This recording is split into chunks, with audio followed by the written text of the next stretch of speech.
So do you have any questions or comments?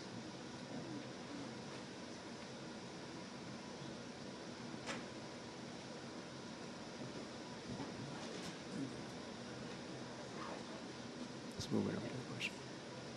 Hi, I have a question for Ben. I had a conversation with a good friend of ours who happens to be in hedge funds, but fancies himself somewhat of an expert on all kinds of things. And I was reminding him about the anniversary of Chelyabinsk. And then he said, well, we'll never figure out where these asteroids are anyway. And if two of them smash into each other, then all bets are off. And there's no way of figuring this out. So maybe you could elaborate a little bit on what kinds of things we actually should be looking for and what the potential for that is.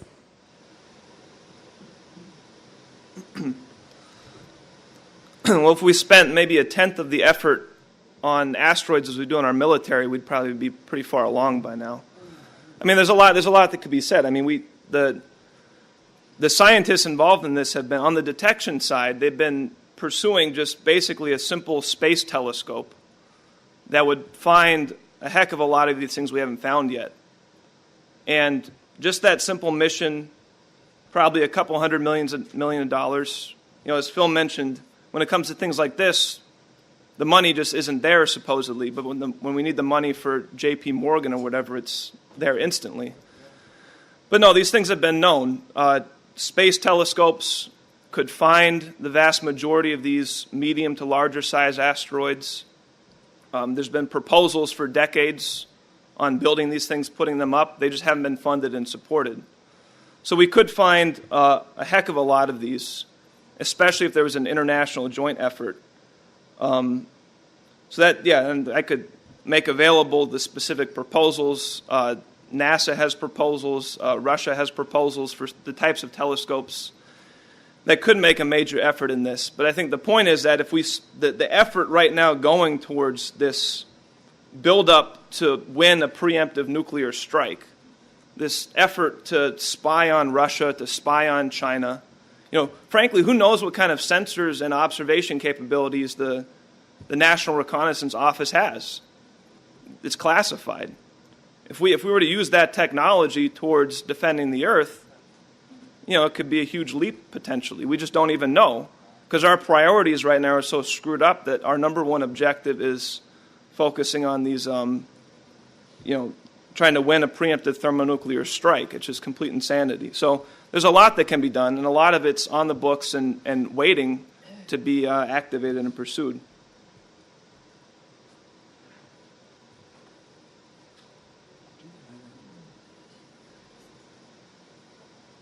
Oh, come on, up here. The microphone's up here.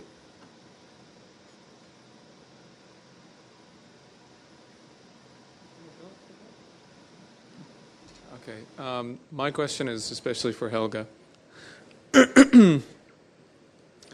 How do we get people to overcome their fear? Because I think we're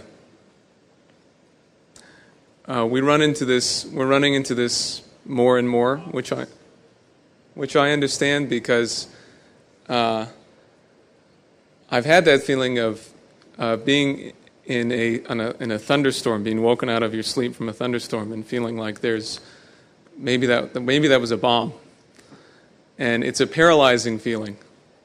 And it seems to me that many Americans right now are paralyzed. So I want to know from you, how do you think we can deal with this?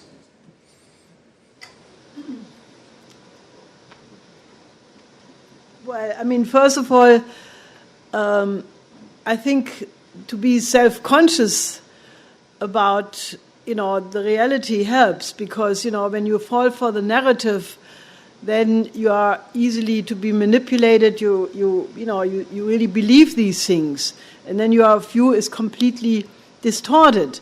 So I think the first thing is to, go for the reality. And the reason why I said things which I assumed some people may not even easily agree with, because, if the bombardment about Russia, about Putin in particular, is so massive, then obviously what I said was totally going against, like when you caress a cat against the stroke of the hair, the cat goes up with their hair.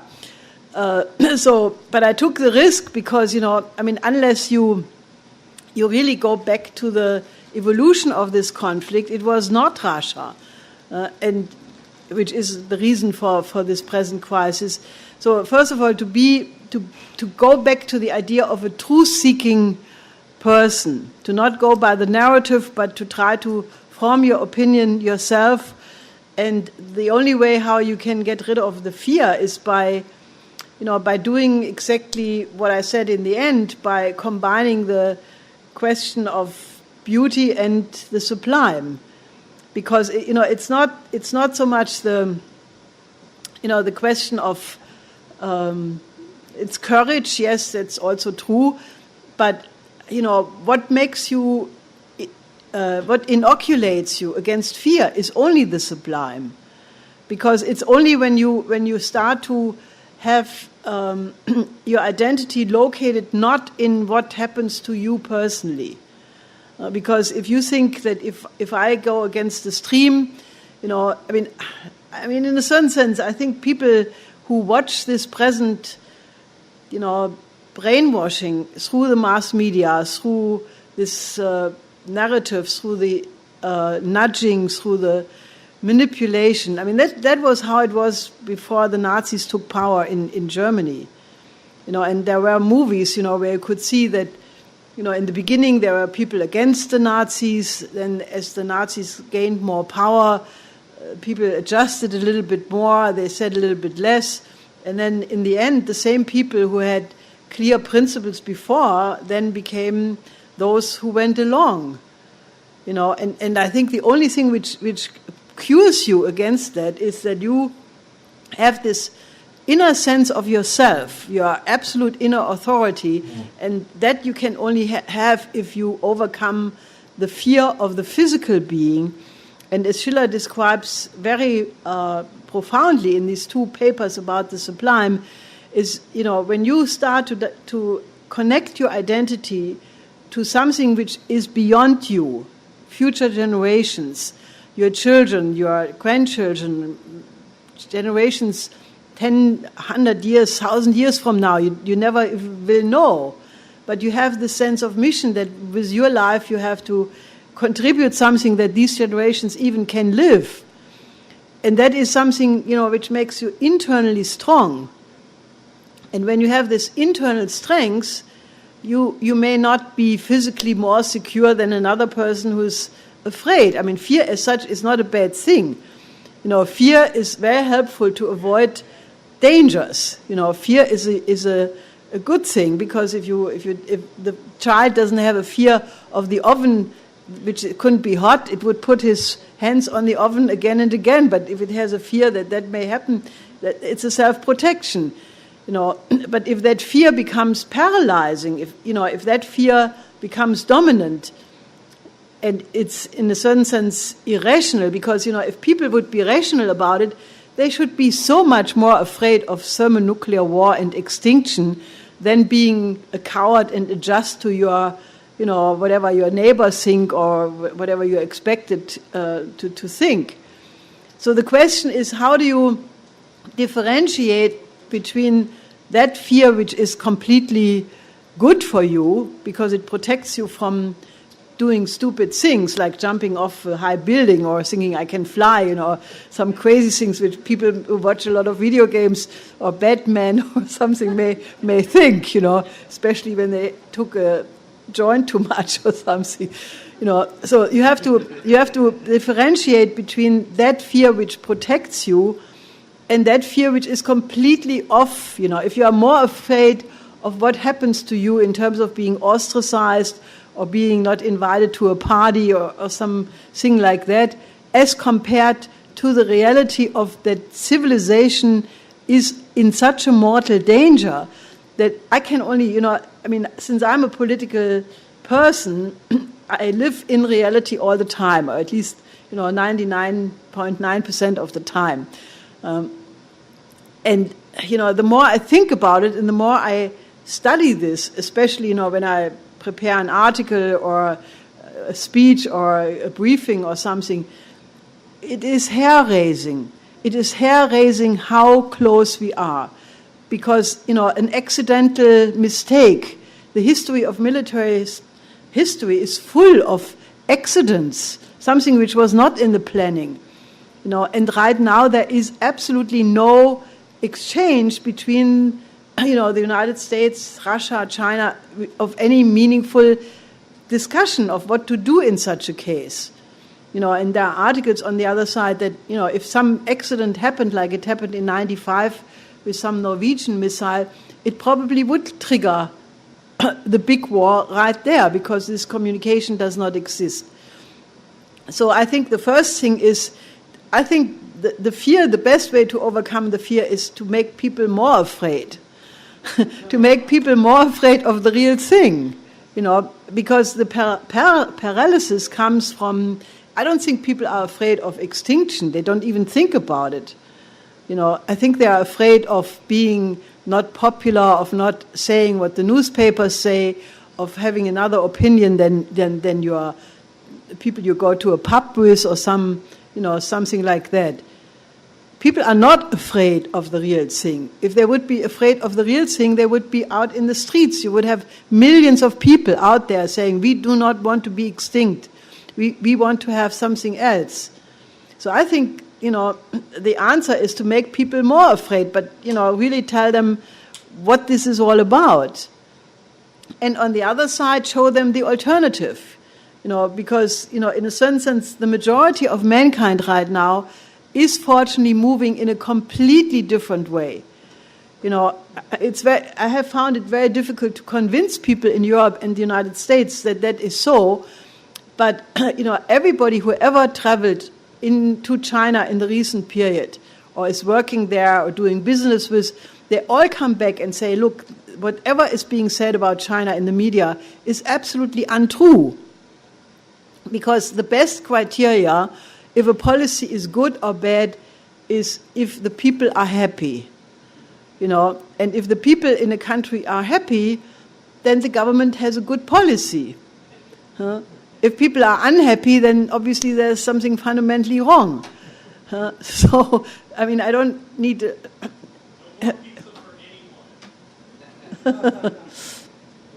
Go ahead. Yes. Good evening. I want to wish you all a happy Valentine's in grace of Jesus. I was invited by Miss Marion Black. I have a project that I have put together for you that you could look into. I am really concerned and more about the constitution of our laws for our children. I'm county committee now, and I represent District 4072 up in Washington Heights, in Wood County, and Marble Hill. And I come from a Spanish descendancy. My father is from Spain, and my mother's Dominican. So we in the little world, and the little urban city, are seeing a lot of our children deteriorate in a lot of the Department of Education, and also the security supervision of their rights. I determined myself to take this mission, as you said, and identifies me. I'm going to be 50 on Monday. And I felt very committed and very responsible of something in tribute of giving back to what God gave me as a gift to do something about it. So I organized an organization called Alliance with Judah, the New Generation Life Changers, where I started to talk to different gang-related youngsters under 21. As I was doing this, I started getting in resources of trying to find out what is the best resolutions on their rights and what's being taken away from their rights. So I started getting in contact with the United Nations, and I got in touch with some of the diplomats from Switzerland, and I obtained the rights of the child that was done in Vienna in 1993, which covered 197 countries, which I edited the certificate that I have given Miss Marion Black and also the lady that's writing the book. I don't know your name well, but I do admire you. You're a very, very intellectual lady. We do need, like this gentleman next to you said, if we start not focusing on the other things, that we already know they're there. We've been misled to a lot of information. We have not helped others to create the best environment that we need to put together as an urban development of the youth. So I'm heading to the United Nations. I'm going to the International Court of Justice to apply for a petition of our status. I'm going there, and I'm going to stay 30 days to see which is the best industrial way that we can improve our better living for the minority children, as the blacks and as the Spanish, that are really hindering situations. We can't get too many intellectuals to be able to help. This is maybe why we are not getting ahead. We're focusing on too many things. I did even a campaign event for the children of Sandy Elementary School who got killed December the 16th. And I think all you all know, a youngster out of nowhere. He just went into a school and killed these 20 children. These are things that have impacted me, and other issues that are not really mentioned as they should in schools and in our barrio and the residencies of the poor minority other cities that are not, like you said in the news media, relenting, is that they highlight a lot of the violence, but they're only focusing. And what really is hindering all this is that martial law that we are now sitting on 2010 that was edited in our country. So I feel that we need more warriors who industrially have an insight of trying to focus of repairing the damage that while we are getting into all these other scientific situations, our children are decaying. So I come up to you with respect and to tell you that I am trying to do the difference. And I would like to be part of the BRICS, because I do see that you guys want to beautify, you want to do the difference, and it's not like the way the Constitution wants to blend in and think that Russia is your enemy, and you know what I'm saying, trying to divide instead of we all unify. I think it would have made a better country and a better planet. God bless you.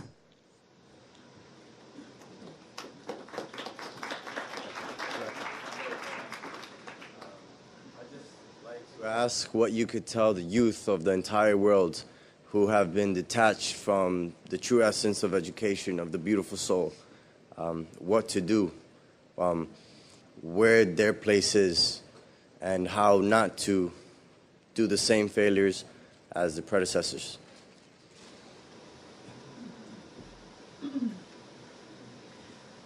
The good thing about youth is that they are youth, even if the older people think that the youth is wasted on them. No, I'm saying that because, that if young people are not yet corrupted and have not yet adapted to whatever is around them, there is a certain amount of hope that they recognize that they are being deprived. And, I think right now, we are really at a breaking point, because, the oligarchy was able to control this for so long. The fear of Wall Street, money, this whole thing. But it's breaking down. What is happening in Europe right now was completely unthinkable a couple of months ago. That a government is elected and it stands up and defends its own people, and that is spreading. There's now a similar organization in Spain. They are determined to win the next election, like Syriza. You have demonstrations supporting it. You have elites saying secretly still mostly, but that they can no longer follow the Washington consensus because we all will be dead if we do. So what I'm saying is we are in a complete period of upheaval, and this could go very, very fast. Now, the good thing is that if there are young people who have not yet completely lost that inner curiosity and that, being human, then they should recognize that this is a unique chance to change things and to completely reject the cult of ugliness. Because the popular culture has reached such a low level in terms of pornography, really brainwashing people more and more in terms of the violence of the movies, the meaningless killing, the science fiction movies which have only one purpose of killing. And I think that, the popular music, I mean, every time you think Madonna, Lady Gaga, Miles Cyrus or Cyrus Miles, whatever, so, each time you think it has reached the absolute bottom, it's the most ugly, perverse thing, they invent something else. And I think that, the few people, maybe 5%, who do see it, they should be encouraged to really create a counter movement of beauty. And, the immediate accessible thing is music, and I'm absolutely certain that when we succeed to get beautiful classical music, as much music of the resistance against this oligarchical world order, like the spirituals were for the civil rights movement, then we have it. And right now you have a spread of classical music everywhere. China produces more classical instrumentalists than all of Europe and the United States combined. There is a real revival of the beauty of classical song. And I think, the key question is to really access this beauty and then, make it your own and say, you are being deprived of everything which makes human beings human. Because once you have this pornographic, violent, popular culture, you are as good as dead, or you are a slave. And if you take drugs and so forth in addition, then that's it. So I think we need a development movement of people who fight not only for the common aims of mankind, but to fight for the beauty of the soul. And that must become something to be discussed. People talk about the beauty of their mookies, or the beauty of whatever, But I think we need to have a real discussion. What is mankind all about? What makes us human? It's the power to discover, but it's also, the power to write poems, the power to write dramas, the power to, be artistically really well. I mean, to really produce art, no animal produces art. I mean, animals may play, that they can. That's then they are the most lovable when they play. But they cannot do it in a conscious way to create art which would celebrate their animalness. So I think we need really this idea of a mass movement, and even if it's small in the beginning, it can spread overnight into an avalanche which will completely wipe the oligarchy away. And that has happened already a couple of times in history. It happened in '89 with East Germany. It happened in a few weeks. And right now we are on a similar moment on a worldwide scale. So that is what we have to spread. And I think young people have the advantage that they have a lot of energy and they should use it. You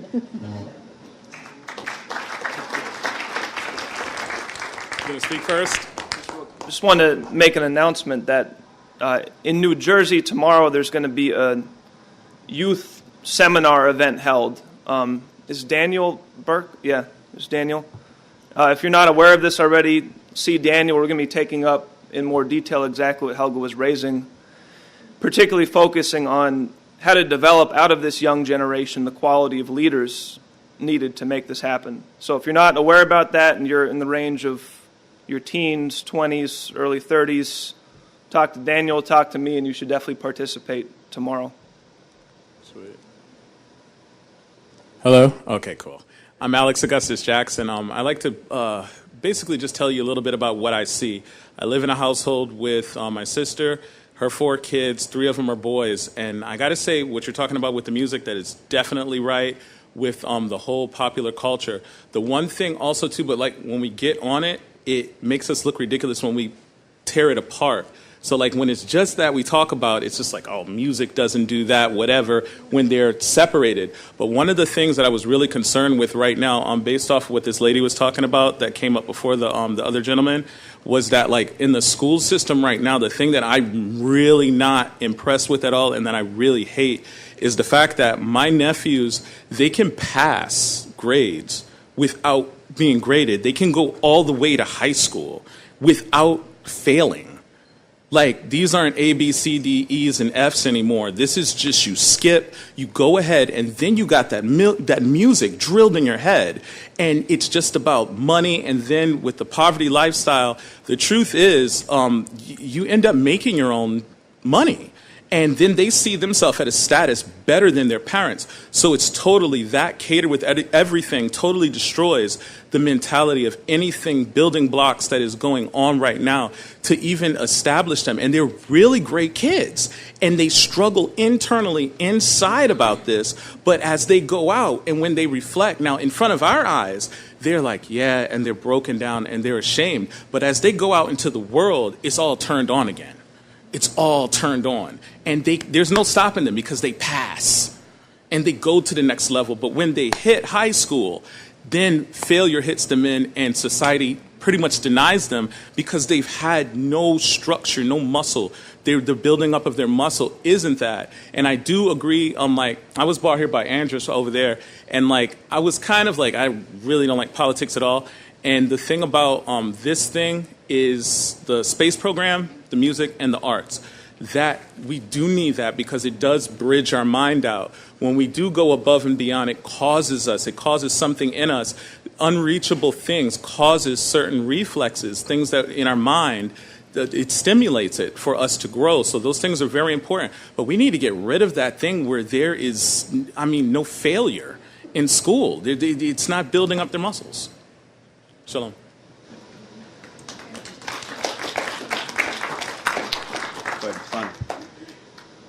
Hi, I'm Patrick from Connecticut, the once Constitution state.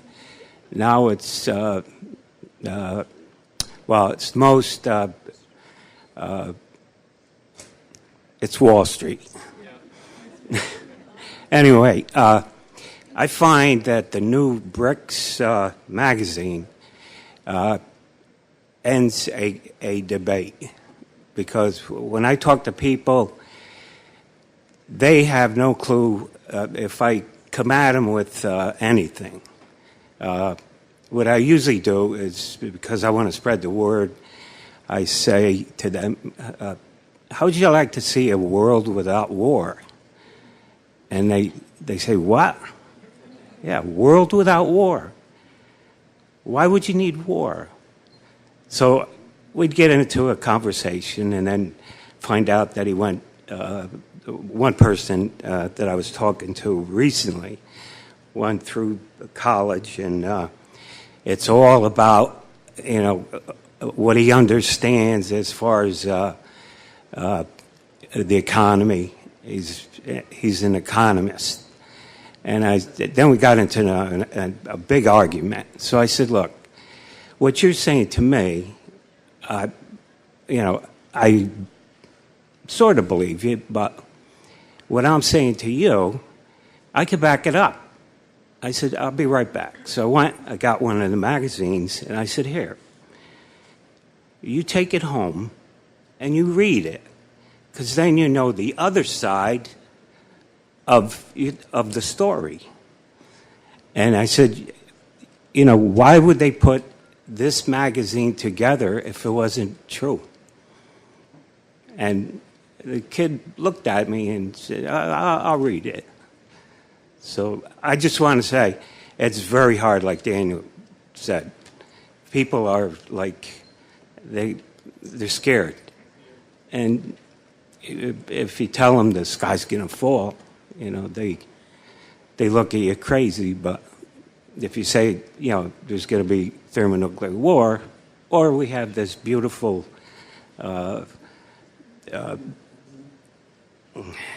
lost with the word. Alternative. Thank you. And that's about it. But it's good to be here. Thank you. We're gonna close down now because we are out of time. I just want to ask Helga if she wants to say anything in conclusion. Come up. Do it. Well, I just want to really reiterate the need for you to become active, and don't be afraid. I mean, the first thing which can happen to you is that you realize that you can learn very quickly. Because, once you start to take responsibility, you will see, your mind expands, your heart becomes bigger, you become more passionate, you just become more of yourself. When you are sitting alone in your room in front of your TV or whatever you do, you shrink. Nicolaus of Cusa developed that in the 15th century. He said, the more people take leadership, the more they develop in essence, the being, the more they become. And the more you are just restrained to yourself, the less you become. You shrink.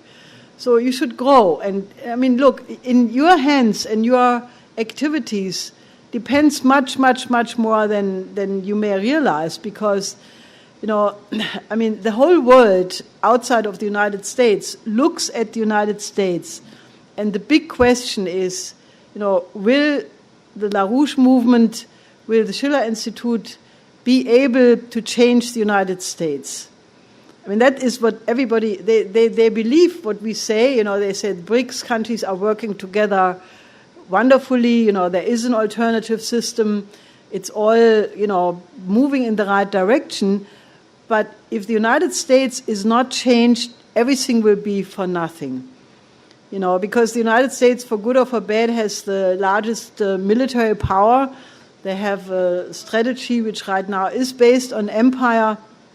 And if you help, together with us, to bring the United States back to be a republic, as the founding fathers conceived of this country, and help that people, that it becomes again a beacon of hope and a temple of liberty.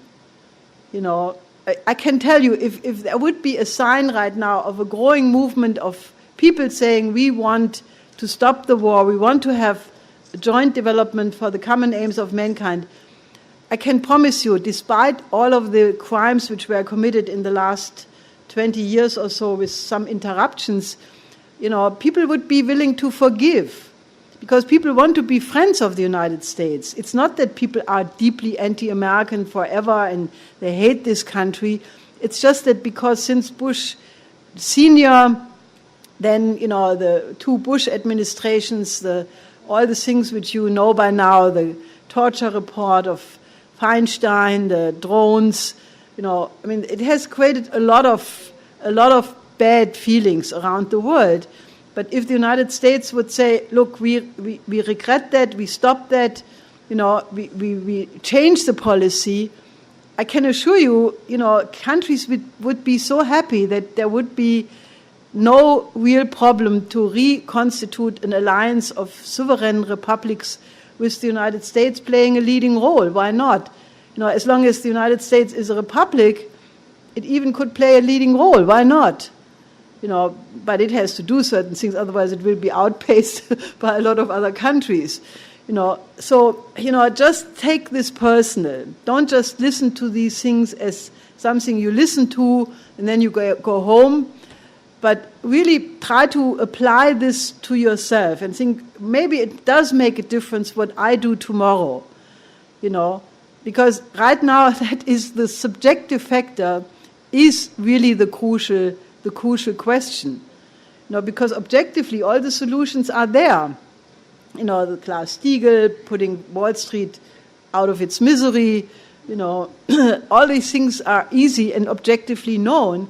But the big question is, do the American people have it morally in themselves to grab these alternatives in time? So that's why I'm really asking you, and I can tell you, any sign of motion, any time a Republican, with a small r, talks about defending the Constitution, or somebody like Walter Jones makes a statement on the 28 pages, or this Ambassador Medlock makes this. People in the rest of the world are thirsty to receive such news, because every time they say there is hope, it's not yet hopeless, And if you help to make it your personal cause, to make that other better America visible, you personally have done the biggest contribution to prevent a possible catastrophe. So that's what I want you to think about. And also I can promise you it will be turbulent. You will have not much time tomorrow is Sunday, but on Monday you are already in a new turmoil with the euro, with the Ukraine situation. All of this we are now in a period where history is not moving, it's galloping, it's flying. Every time you have sudden dramatic changes which redefine completely where we are at. And that is dangerous, because it may go completely wrong. But it's also a chance, because if you intersect these branching points, you can have a leverage effect, which you don't have in normal times. In normal times, you can have the best ideas, and people walk their way because all the paths are set. But in turbulent times like this, you can, with a small force which has a plan and works together for a good cause, you can change history completely. And I want to really full-heartedly invite you to join that.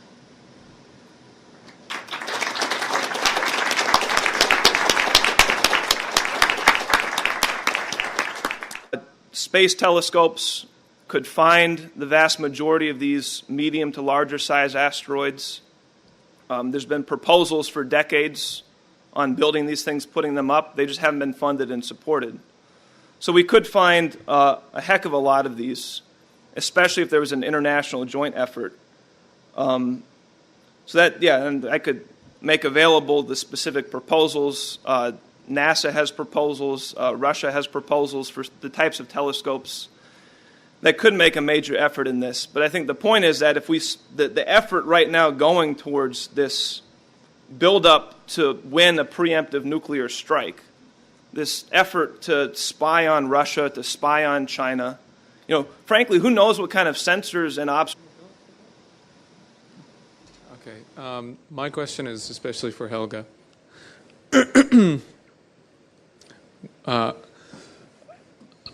How do we get people to overcome their fear? Because I think we're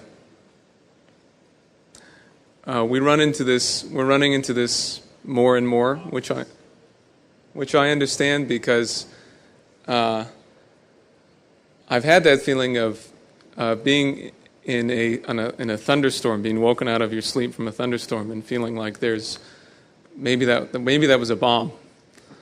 And it's a paralyzing feeling. And it seems to me that many Americans right now are paralyzed. We actually should be looking for, and what the potential for that is.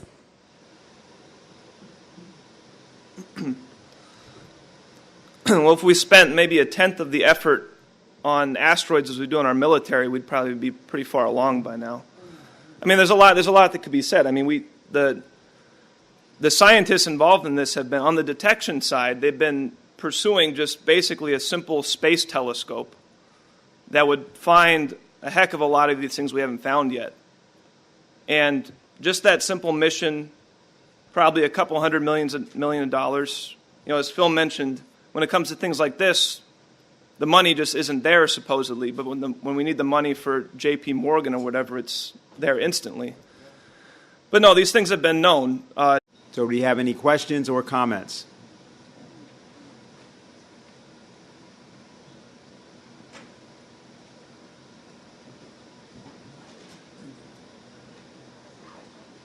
Let's move on to the question. Hi, I have a question for Ben. I had a conversation with a good friend of ours who happens to be in hedge funds, but fancies himself somewhat of an expert on all kinds of things, and I was reminding him about the anniversary of Chelyabinsk, and then he said, well, we'll never figure out where these asteroids are anyway, and if two of them smash into each other, then all bets are off, and there's no way of figuring this out. So maybe you could elaborate a little bit on what kinds of things. Observation capabilities the National Reconnaissance Office has. It's classified. If we were to use that technology towards defending the Earth, it could be a huge leap potentially. We just don't even know, because our priorities right now are so screwed up that our number one objective is focusing on these, trying to win a preemptive thermonuclear strike. It's just complete insanity. So there's a lot that can be done, and a lot of it's on the books and waiting to be activated and pursued.